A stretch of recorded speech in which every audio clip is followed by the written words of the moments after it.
The key to building a better marriage is for me to maintain a strong focus, which means that I remain more concerned about my impact on my wife than about her impact on me. This is actually quite difficult because my brain is organized around a weak focus, which would be thinking more about my wife's impact on me, and this is difficult to do.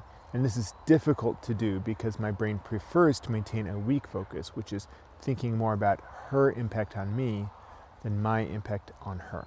My brain's wired that way because when I was a kid, it made more sense for me to focus on how my parents are impacting me than how I'm impacting my parents. But in an adult relationship, it makes a lot more sense for me to focus on the thing that I can control, which is what is my impact on my partner. So if I want to have a good marriage, I have to be willing to do the counter-instinctive thing, which is to bring my focus away from where it instinctively wants to go on my wife's behavior and how she's treating me and how much she cares about me, to where it's profitable, which is on my behavior and how much I care about her and how I'm treating her. The key to making this shift is paying attention to how I respond to distress or the feeling that I'm not going to be okay. For me to maintain a strong focus, I have to believe that I'm going to be okay.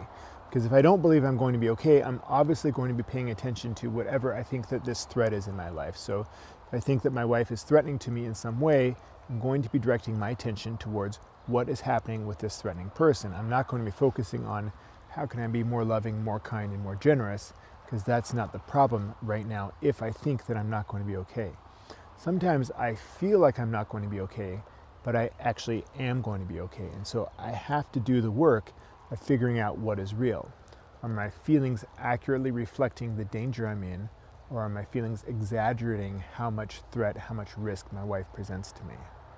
I remember this one time when I had left the kitchen a mess and my wife came down the stairs and she saw the mess in the kitchen and she got a little upset. She didn't even say anything. She just went in and started cleaning the kitchen. But I knew she was mad at me and I felt so much distress. I felt this intense pain and tightness in my chest, and I didn't really know how to deal with that at the time. I didn't know how to hold on to the idea that I was going to be okay even if my wife was upset at me. And so all my attention went to how is she treating me instead of paying attention to how am I treating her. As I've learned to pay more attention to my own distress and to pay attention to the fact that my distress is not an accurate reflection of how much danger I'm in, I've also learned to pay more attention to my impact on my wife and pay less attention to her impact on me.